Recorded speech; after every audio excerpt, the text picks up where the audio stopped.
Hi guys, before we get into the review of this week's episode of Insecure, please hit the subscribe button below. Why should you subscribe to this channel? Don't y'all see I don't have a lot of subscribers? Can't y'all tell I'm just beginning? Don't y'all want to support a sister? But I hope you will subscribe to this channel and I hope you enjoy the content. So let's get into this review of Insecure Season 2, Episode 2, Hella Questions. This episode opens with Issa telling Molly about the wham bam thank you ma'am between her and Lawrence. And so she's trying to get insight from Molly to help her understand what did it all mean. Well, Issa is hopeful that this means something good, and she's trying to get Molly to tell her, well, what do you think? You know, so at the end of it all, Molly is basically like, girl, I don't know what this is. And she throws out their code word Malibu, which means be honest about what you're feeling or what you're trying to say right now. And Issa lands on, I'm just confused. I have no idea what it means, but it gotta mean something good, right? So she's just hopeful that it means something good.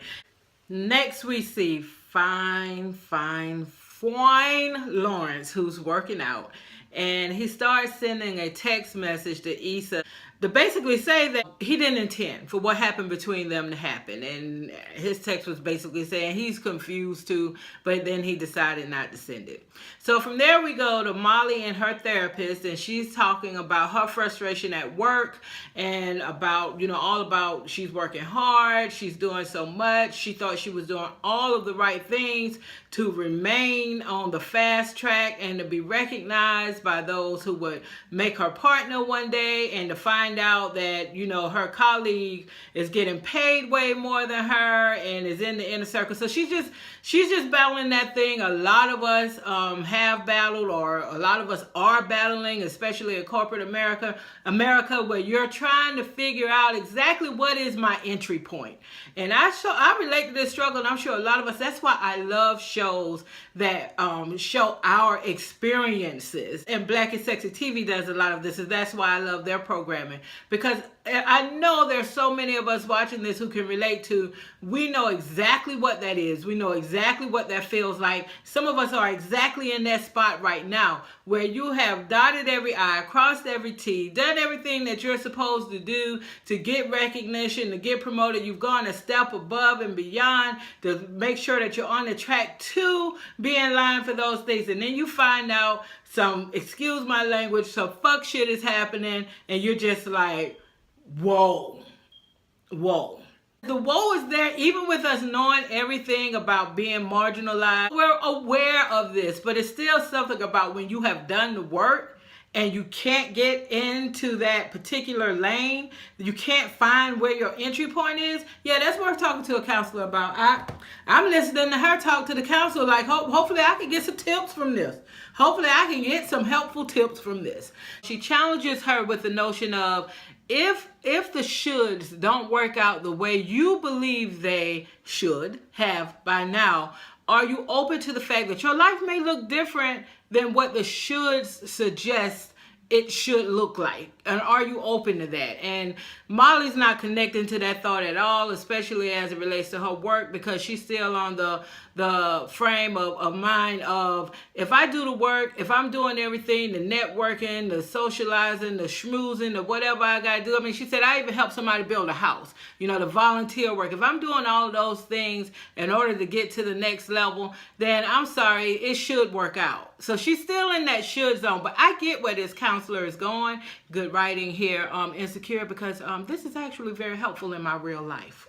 So next we're at the event with Issa and all of her girlfriends. It's an event that Sydney is having for a new client. She tells Wendy and Sydney about, you know, she and Lawrence hooked up. She's not interested in trying to club or do anything, you know, she doesn't want to do anything reckless because, you know, she's hopeful that they can get back together. So her friend Wendy, who I love, you know, mentioned to her, was like, well, what's up with old girl then? And she's like, well, what girl? You know, the girl he was seeing. And so then Sydney had to tell her supposedly a girl named Tasha. You know, she didn't mention it because she figured they had broke up and it was just his rebound girl and all of that. So this is where at this event Issa finds out that, yeah, Lawrence dropped by the other day and yeah, y'all hooked up and it was hot. I must say again, it was indeed hot. Quick, but it was hot. Okay, so yeah, y'all hooked up and everything, but he with somebody else, just so you know.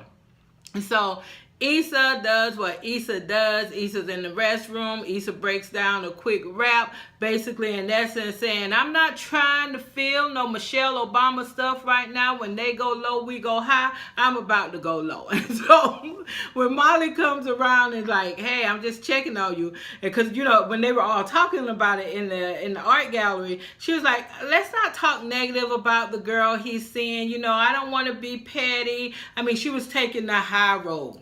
You know, all of this came before her rap, right? So she was taking the high road, but then after her rap and just her, I guess, letting it all process in that Lawrence is actually with somebody else right now. And when Molly came around to check on her, that's what she said to Molly, pull that damn bitch back up so you know, she want to see who this is. Next up, we see Tasha and Lawrence. So he appears not to just be doing the weekend thing anymore. I guess he got guilt tripped out of doing that by his boy, who, by the way, is a very funny character, because when he called him a John Legend ninja, and then when he also said the apartment has two bedrooms, one for you and one for your feelings, Brian McKnight. Oh my God. I got my life on that. So I really like this character. We're with Tasha and Lawrence. So Lawrence tells her that he slept with his ex, and she's upset about that. But before I go a little bit further into that, y'all, what are we supposed to be getting from this slave movie? What are we supposed to be getting? Is this like what exactly? I'm trying to follow it, because I'm like, I know there's got to be something in here that it's supposed to be kind of scandal related, because in this episode, you see Jake is in this episode as the white man who's flirting with the black female slave, and I'm just like, what are we? So it's kind of interesting to me, because I'm like, I know we're supposed to be getting something from this, so I'm just trying to follow, like, what are we doing with this? And why for the past 2 episodes have they been watching this slave movie? So like, are they trying to make us feel better about not having underground anymore? Issa, I'm not really sure what you're doing with this right now, but I notice it. So back to Tasha and Lawrence. So Lawrence comes clean again. He tells Tasha that he slept with his ex. She's hurt by it, and she tells him that he should go, and he leaves.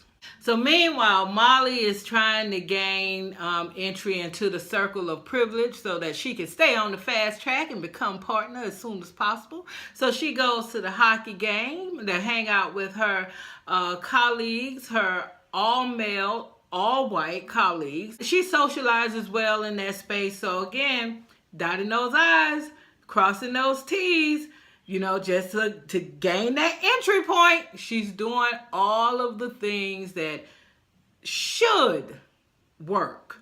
So the next day at the office, which was so interesting, you know, so the boss and one of the other attorneys, they're talking, and you know, she comes in and she's like, you know, she throws a reference back to I think it was like lobster rolls that they had at the hockey game. But she throws a joke. The boss kind of sort of doesn't immediately get what she's referencing, and then he's like, oh, well, you know, I didn't really take those home. And she's like, oh no, you know, she's just so, you know, they laugh it off again, you know, and it was kind of lighthearted.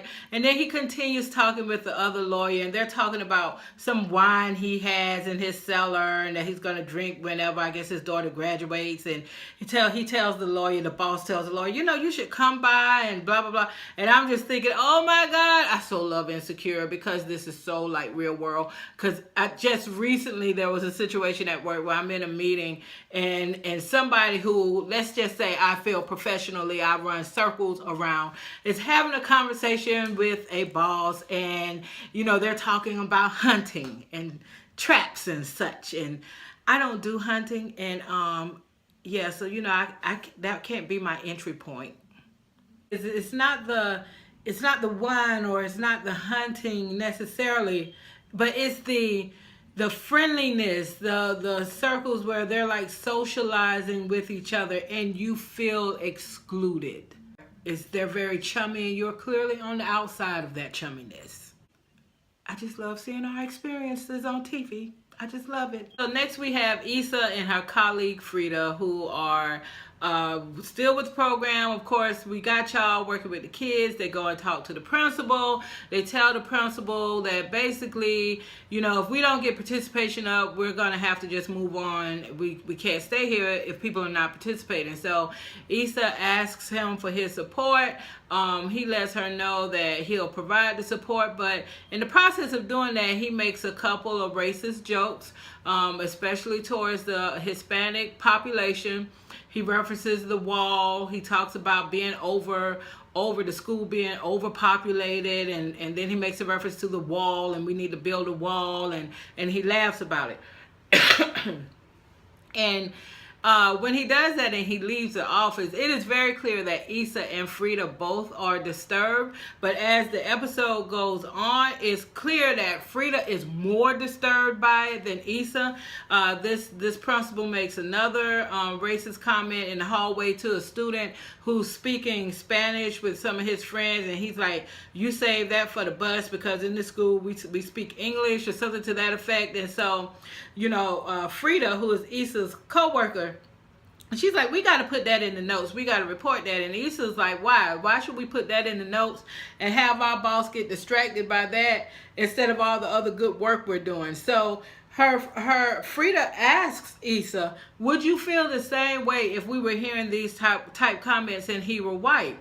And basically Issa blows it off. Issa is like, you know, it's not up to us to try to change him. We got the kids in the after school program and we don't think like that. So basically she's telling Frida to just leave it alone. Okay, just leave it alone. And so she's not sweating it. So Issa, before she leaves the school that day, she just thanks the principal again, and he goes into a little racist tirade, if you will. He talks about Jews, he talks about Hispanics, Latinas. He just goes on and about how we have to stick together and all of this. The man is racist. Issa's just not seeing it as a big deal, and she needs Frida to fall back. Molly, being the good friend that she is, she hangs out around Lawrence's job trying to run into him so she can ask him some questions for Issa. She wanted him to know that Issa's very hurt and that she loves him, and that she wanted to know, would he be willing to give Issa another chance? Right? So she calls Issa to give her the report. When she calls Issa's actually at the bank where Tasha works, because now, remember, she's decided to go low. So she's now kind of stalking this girl. She's at her job. She sees her walk across the parking lot. She has a vision of her going into the bank and punching her out. But so she's in the car at Tasha's job when Molly calls her to let her know what Lawrence said. He says he's done. He's actually gotten his own apartment now. He's done. Now, I don't believe that. To me, it's very clear that Issa and Lawrence are not done, but that is where he is at the moment. So then we go back to Tasha and Lawrence. Lawrence goes over to Tasha's apartment. She comes outside. He goes over to apologize to her for what happened with his ex. And she's like, well, you know, it's not like we were exclusive or anything. So anyway, so I guess it really doesn't matter. You know, things happen with your ex. And he's like, okay. And so she's like, well, I got to go back inside because I got stuff on the stove. And he's like, okay. So he starts to walk off. And then she's like, you hungry? You hungry? And so he's like, I could eat. And so he goes back into her apartment with her. So for now, they're still with each other. Now, I like Tasha, but I'm afraid that this is not going to work out well for her. So then we cut to Issa, who is at home just redistributing clothes from one side of the closet to the other. And she is just emotionally spiraling. And then that's why when she went on Tinder and sent that comment to somebody about, or the question, trying to F, you know, yeah, she's just spiraling right now, and she's doing what you do sometimes when you spiral out of control in an emotional situation like that, with a relationship not working out the way you want. Sometimes you make some bad-ass decisions. So that was the end of this episode. So until the next time, thank you guys so much for allowing me to have my 2 cents. If you haven't subscribed already, please subscribe. I appreciate your support. And until the next time, as always, thank you for allowing me to have my 2 cents.